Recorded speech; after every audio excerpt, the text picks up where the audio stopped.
Hi, good morning everyone. I'll just try to give you what is an Informatica, what we are going to cover as part of this training and how the installation and the access is going to be. Everything would be covered. Alright, so coming to my experience, basically I have close to 8+ years of experience in the Informatica as a core primary skill, and I have a training experience of around 3 to 4 years, so giving an online training uh,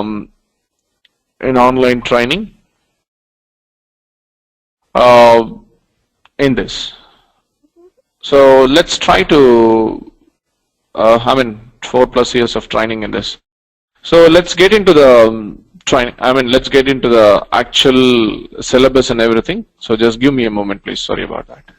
All right. So basically, to understand the Informatica Power Center or an Informatica, so you need to have a prerequisite is like an SQL. But as part of this training, so we are also covering the SQL as a SQL also. So what you need to know basically to understand this training is you need to have just a little bit of SDLC life cycle, how generally the project implementation happens, and what are all the different types of SDLC models and all those things you need to get it. So we are going to cover complete skills. So what and all are the things that are covered as part of this training. So one is you will cover SQL basically on an Oracle database, how the general SQL works and all those things we'll cover. And then we'll also cover the basic PLSQL, what is required for an Informatica developer. And we will also cover the Unix as part of it because you write a lot of shell scripting in the Informatica Power Center projects and all. And also we'll cover end-to-end from a very basic level to this one. So this is an Informatica Power Center. In general, regular trainings, what they do is they teach only Informatica Power Center. They will not be actually touching this Oracle SQL, PLSQL and Unix, because since this is a job oriented training, so we do cover from a very basic level to the advanced level. Even if you're very new to Informatica, or if you're getting very new to the software itself, so you need not to worry. So we'll take care of each and everything what is required for an Informatica developer as part of it.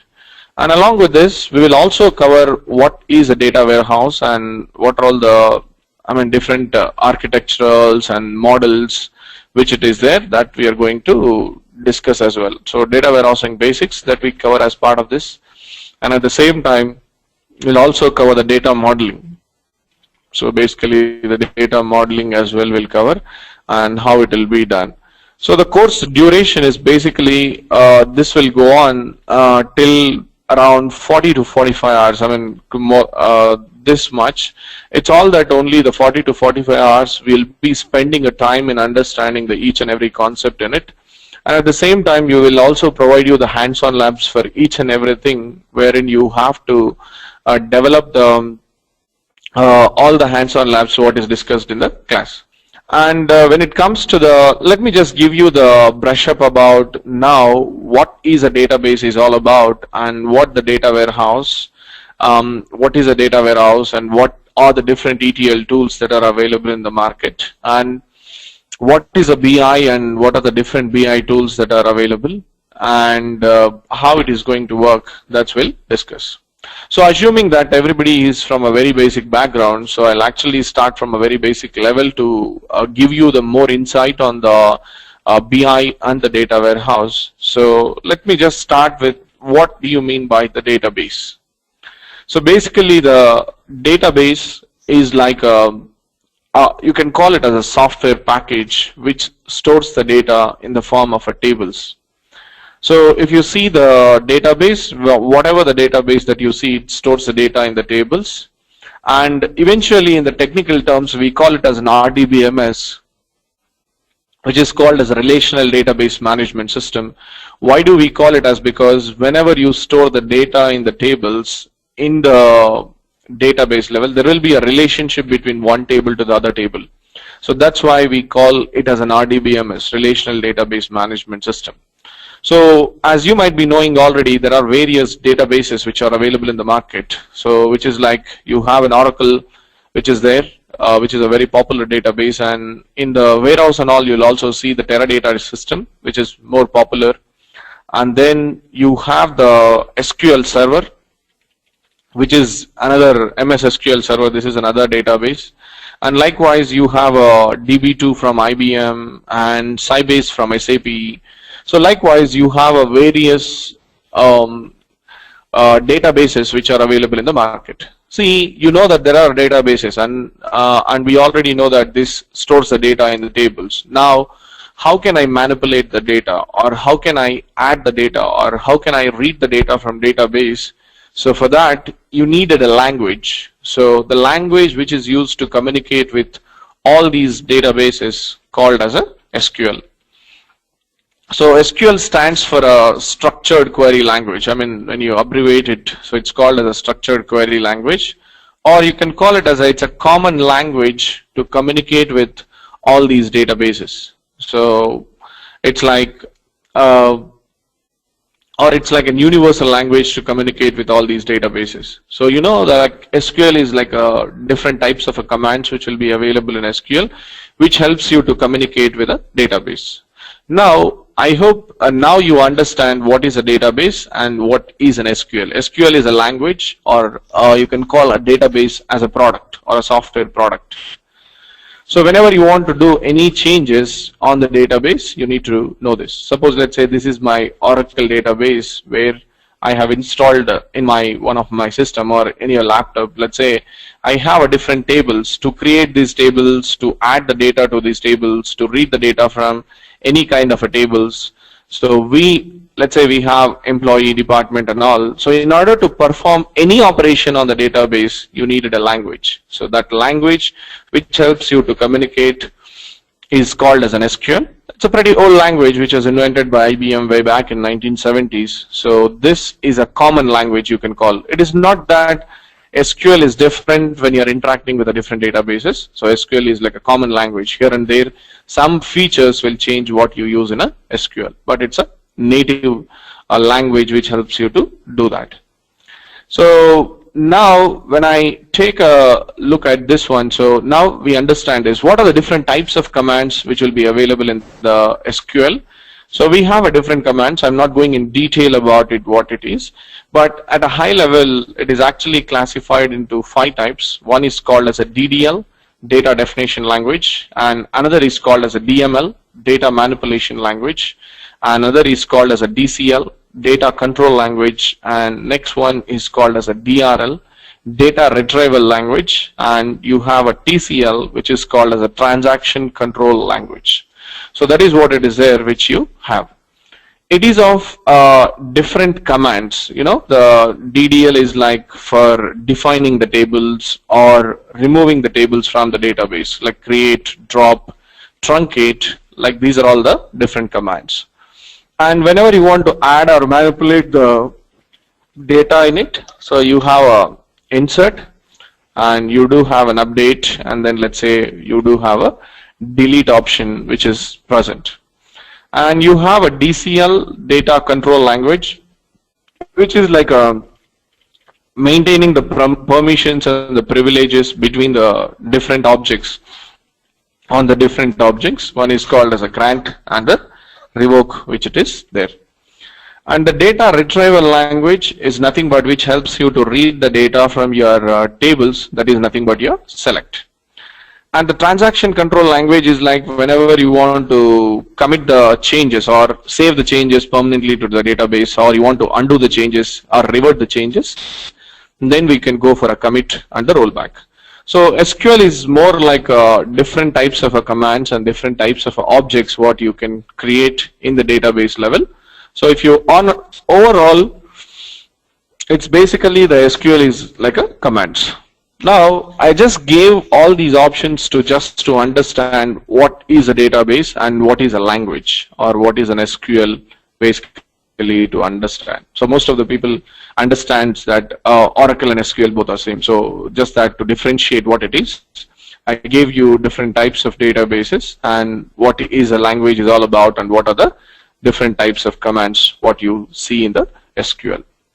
Now, with this knowledge, let's try to understand what is a data warehouse and what kind of things that we store in the data warehouse. So basically, the data warehouse is like you can call it as, in a simple terms, data warehouse is nothing but the collection of data from transactional systems. I'll tell you what is a transactional system is.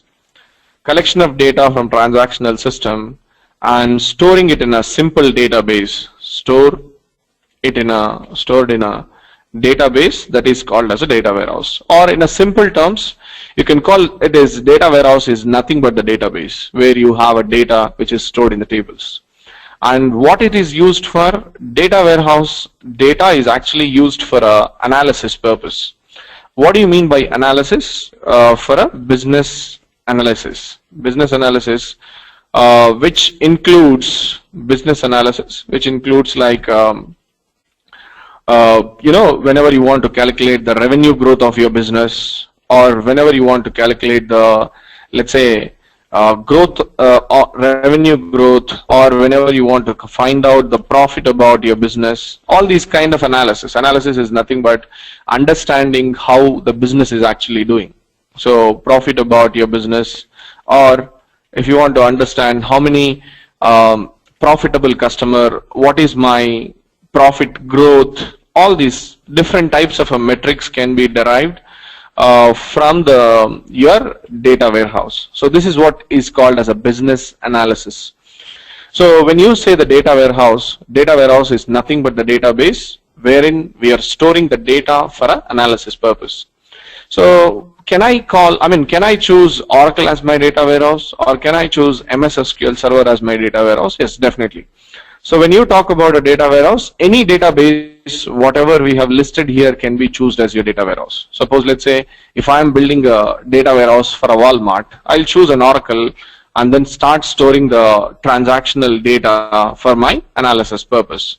So I can choose Oracle as my data warehouse, or I can choose Teradata as my data warehouse, or MS SQL Server, DB2, Sybase. Any relational database which stores the data here can be used as your data warehouse.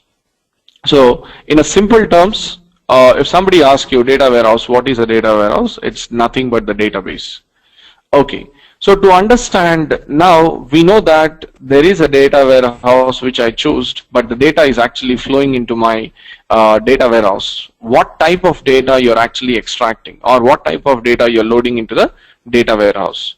So to understand that, you need to know the two terminologies called as an OLTP. So what do you mean by an OLTP? Is that OLTP stands for an online transaction processing system. Online transaction processing system, which it is there. This is called as an OLTP. All right.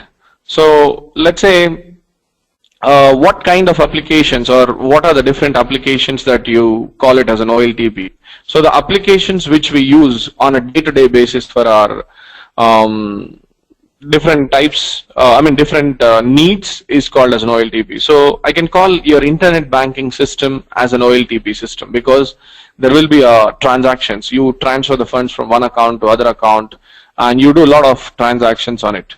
So at the same time, your ATM withdrawal, let's say when you go to ATM and then start withdrawing the money, or sometimes you deposit the money through the ATM and all. So that is also called as an your OLTP system. Or I can talk about any airline reservation system. So let's say like yatra.com or anything like that. So you can even call that as an OLTP system, because different customers will actually log into the system and then start booking the tickets from one way, two way, books the hotels and everything. So that's called as a transactional system. Or in a other sense, you can talk about all the e-commerce applications like eBay, Amazon. These are all, like, you can call it as a transactional applications, because different types of customers basically go and then visit an Amazon and they purchase as a product, and it's nothing but they create the order. Order is nothing but a transaction. So OLTP, why we call these applications? On and on, like you'll be performing the transactions, like a customers like us. if you are actually a customer to a Citibank, you start performing an internet banking transactions on the internet. You start transferring the funds, which is nothing but a transaction. So customers like us will start using these type of applications. So end customer will use the application. So there will be a frequent transaction. So transaction is nothing but a DML statement, or a group of DML statements is called as a transaction. So wherein you add the data to the database and then do it. So this is more about different types of OLTPs what we see. And the other way around is, let's say, another type of application which is called as a OLAP or a data warehouse, which is called as an online analytical processing system. Online analytical processing system, which it is there, and this is actually called as a data warehouse. So why it is called as an analytical system is because once you store the data in the data warehouse, you keep analyzing that data by using the different types of business intelligence tools. That's why it's an analytical system. So we call it as an OLAP, which is there. Now let's try to understand how the data flows into your data warehouse. Let's take up an example. Let's say you have a Walmart. You know that Walmart has a different types of businesses which is spread across the different regions. Let's say Walmart has a business. Let's say they are there in USA for handling all transactions and everything. Let's say they're using an SAP system which is for generating the invoices and handling the stock and everything. So they're using an SAP ERP system for handling the operations entire US.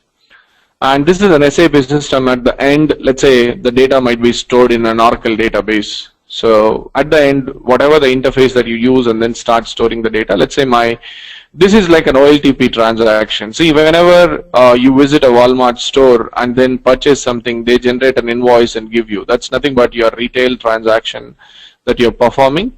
So there will be a frequent transactions which will be performed, and there will be a new data which will get added to this OLTP system. So this system is called as my OLTP. So similarly, let's say they are also into let's say Europe, and in the Europe basically they have developed another OLTP application. Assume that this is actually developed in mainframes for handling all the different types of things, since because it's a huge operations which they have. So they're actually using the mainframe system where the data is actually stored in the DB2. So let's say they have even for handling the customers and the customer management, let's say they have another CRM application which is common for both the all the regions. Let's say they have a Sybase CRM or a Salesforce CRM that is also just for handling the customers and increasing the sales. So assume that this is actually developed this time in the SQL Server database. So if you see that transactional data is being distributed across the multiple applications, or you can call it as a multiple heterogeneous systems. So these are all like their OLTP systems just to handle their day-to-day operations which you have. And now basically I wanted to analyze the data, or I wanted to understand the profits which I'm actually receiving across the USA, Europe, and different applications. Now I've decided to build a data warehouse for a Walmart. So when I build a data warehouse, so I can choose any database as a data warehouse. So now let's say this is for an OLAP system. I choose Teradata as my data warehouse, so which is a very powerful database, can handle the large amount of data. So I have chosen Teradata as my data warehouse, and then so you see now the transactional data keep adding into your OLTP system on a day-to-day basis. So when you take a look at it, so the process of integrating this transactional data, whatever is getting added to your transactional systems into the data warehouse on a daily basis, is called as an ETL process. So this ETL actually stands for extraction of data and a transformation of data. So it's like you extract the data and you'll also transform the data, transformation, and then load the data using this. So extraction is more like a reading of the data. So how do you read the data from database? It's more like you use a select statement and read the data from database. And using various ways you actually read the data. So transformation is nothing but modifying the data or manipulating the data or applying the business validations or massaging the data. So any kind of a change that you do after reading it, so that is called as a transformation. And finally, load is nothing but you actually insert the data into the table, insert, update, and then the delete operations that you perform. Insert and update operations, what you perform is called as a load. So why do we need actually SQL when your ETL tools are actually doing a job for you? Why we call SQL as a prerequisite is because your ETL tool will use SQL to read the data from your transactional system, and at the same time it will use SQL to load the data into your transaction warehouse system. So that's why the SQL is like a prerequisite, and most of the concepts are similar, just like you're in SQL in doing this. So you have a extraction, transformation, and then the load which you have. So modifying the data and then this doing it. So to do this operation, the integration of data from all these transactional system into the warehouse is done by the different set of ETL tools which are available in the market. So you have so many ETL tools which are available in the market to do this job for you. So few among them is very popular tools which we have is like Informatica PowerCenter is a very popular tool, and this is from Informatica Corporation. And you have a DataSTAGE which is from IBM. So it's basically this is an IBM application, IBM product which it is there. And you have an ABINITio which is again another ETL tool. So likewise you have a BODI, Business Objects Data Integrator from SAP, and you have from Oracle you have a ODI, Oracle Data Integrator, and likewise you have various ETL tools which are available in the market and which helps you to integrate the data from not only from any kind of a heterogeneous systems, it can even integrate the data from any kind of a file system or a flat files, XML files, or you want to read the data from social media. Any kind of a data can be integrated into your data warehouse and then put it into this one. So this is more about the ETL process, what kind of data will be integrated. So when you go in as an ETL developer, so you will be actually working in integrating the data from transactional systems or in integrating the data from different types of flat files into the Teradata or your warehouse. It's basically into the warehouse. So this is more like a complete ETL process what we are going to understand about it. Now the basic question which everybody gets into mind is like, now basically I have a data wherein I'm integrating the transactional data into my warehouse. When I see that, what is the use? Why do I actually keep my data from these systems into this my warehouse? It's basically to understand about your business, how it is doing, how many whether your employees are performing better or not, whether your particular branch in the USA or a New York branch is working fine or not, or the New Jersey branch is working, and which is the highest profitable branch, and what is my revenues across the different regions, which sales manager is working, and all these kind of analysis, basically to understand in and out of your business. So you need to analyze the data. So for analyzing of the data, again, whatever the data that is present in your warehouse is actually represented in the form of reports. Report can be something that where you're actually representing the data in a tabular format, which is like in your Excel, or you can even represent a report can be like a bar graph, or it can be like a pie chart, or it can be like any line graph where you're actually representing and all these things.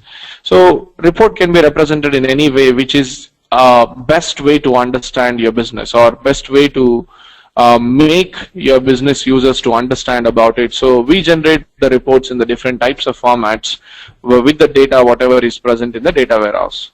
So who is going to generate a report for a business user? Is this a business user who generates these reports on a day-to-day basis? Yes, but as a BI developers, we develop those reports and then give it to the business users. So what happens is that these BI tools will read the data from your data warehouse with the help of a select statements or the different ways of reading it, and then it is basically generates the reports in the form of this. So again, to do the analysis using the different types of tools, you basically have the different BI tools which are available in the market. Let's say I have a OBIE, Oracle Business Intelligence Enterprise Edition.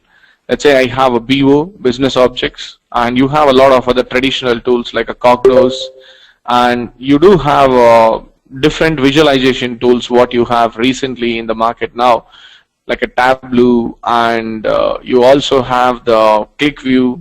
So different tools which are available in the market.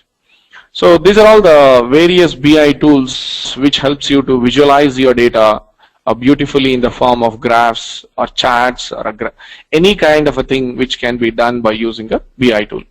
So if you see that now when you talk about a data warehouse or a data warehousing projects, data warehouse is not a technology. I can't call a data warehouse as a technology, rather it is actually called as a process or a theory proposed by the scientists called as Rolf Kimball and the Billimon. So these two guys have actually proposed data warehousing system. But what is a technology that is involved? So your ETL tools is a technology, and your BI tools what you use is a technology, and the database that you use to store the data is a technology that is involved in the data warehouse. So we'll predominantly concentrate in this training in the ETL part, which is like in your Informatica PowerCenter, which helps you to read the data from different databases and integrate the data into warehouse. So in any data warehousing project, you'll actually have two roles. One is called as an ETL developer, who is actually responsible for integrating the data and loading the data into the data warehouse. Another is called as a BI developer, who helps the business user to generate the reports and then do the stuff like this. So this is what two roles, but we'll concentrate only on the ETL developer part. What are the responsibilities that you have to perform as an Informatica or a ETL developer, that we are going to discuss completely using, in this training. Basically, that is overall idea. I'm not going into details because this is the overall picture. What is a Informatica PowerCenter and how it helps you. When it comes to the job market and all, so basically it has a pretty good market. So if you're going in as a 5-year-old developer and all, so you have a various job opportunities across the globe. Because this is a very predominant ETL tool in the market which is being used widely. So when you compare to other ETL tools like ABINITIO, ODI, DataStage and all, Informatica will have a larger amount of projects. So basically you can call it as, let's say, 5 out of 10 projects in a data warehouse or a data integration projects will be of Informatica PowerCenter. So it is used by all the major clients. So it has around, Informatica is used by more than 5,000 customers across the globe. More than 5,000. As per the last Gartner report itself, it was around 5,000 or 5,500 customers. Now it would have been increased. So every company, whether it is a larger company or a service-oriented company, everybody will have a practice on Informatica and they'll have a job opportunity. So at the same time, you'll also see the most of the people learning Informatica PowerCenter because it's pretty much easy. You don't need to write a lot of coding like your ABINITIO and all. So you just need to use a drag and drop functionality to understand it. So if you're not code savvy, so you don't need to worry. So we're not going to write any code in the Informatica PowerCenter. So it's all that drag and drop functionality we'll use, and then we'll understand how the things can be developed. So this is pretty much about overall idea, like what we are going to cover as part of this training and how do we use it. And let's say when it comes to the installation, installation, we will provide you the complete setup on your machine with Oracle database and then the Informatica server and then we will also provide the Informatica client and everything for practicing all those, this one. And similarly, we'll also provide you the server access till the end of the course. I mean, maybe for 50 days, something like that. So since the course goes for 40 to 45 hours, so server access will be provided for you for practicing the Unix and any general real-time things for practicing each and everything. So we'll also provide you the server access till the end of the course.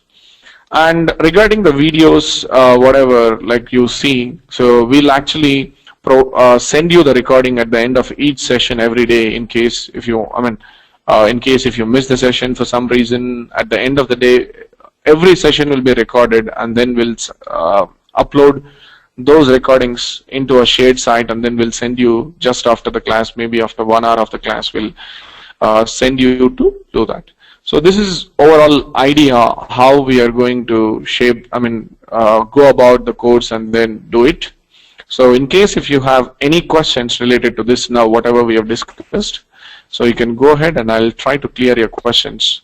See, basically I'm not showing you the how the Informatica tool appears and all, because if you're actually new to PowerCenter and all, basically it doesn't make much sense like how the things works and this. But to just give you the overall picture how it is going to be, so this is more like you can call it as a ETL component designer, wherein I can actually log in and then wherein I can actually log in and then start showing you or create the programs for whatever is required for integrating the data. So let's say if I have to go for maybe this one. Okay, let's try to open this and see how the programs are going to be. Let's say it is more like integrating the data from one source to the other source. Let's say I have an employee table, m_ods employee. So this is one program which it is there and which maps the data between your source and the target. Let's say you have an employee table which is there in your Oracle database in the transactional system, and I want to load the data into employee table, ODS_employee table, which is there in my warehouse. If I have to move the data, I actually define the different kind of a transformations. This is nothing but a transformation which you define and then load the data. So it's basically the requirement is that I just want to concatenate the first name and last name with this and then load it. So this kind of a programs which you develop. So this is how the programs will be there, and if you see, it's all like a drag and drop functionality. You don't need, you use mouse more than your keyboard when you're designing a programs. So this is about the Informatica designer tool, which PowerCenter designer, which helps you to define the programs and the data flow between your source and the target system. It's nothing but your OLTP system and the OLAP system, what it is there. So there are even some more concepts which are actually involved. So we'll start understanding it when we get into the regular training. I'm just giving you the glimpse of how the tool is going to be. And there is another tool called as a monitor, which helps you to monitor your programs. I mean, like whenever you generate the or run the programs, if you want to understand whether your program is running, or whether your program is running, or whether your program is succeeded, or it is failed, or it is in the suspended status, or if you want to understand anything related to the program errors and everything, then we'll use another tool called as a workflow monitor, and which helps you to do that. So there is another tool which helps you to run the programs and execute the programs. So that is your workflow manager. You can also schedule the programs in this, and the different kinds of operations can be done. So predominantly as a developer, you start using these tools, designer, workflow manager, and workflow monitor, or this. So this is a light glimpse about your Informatica PowerCenter tools and how it will work. All right. So that's pretty much I have for now for a demo.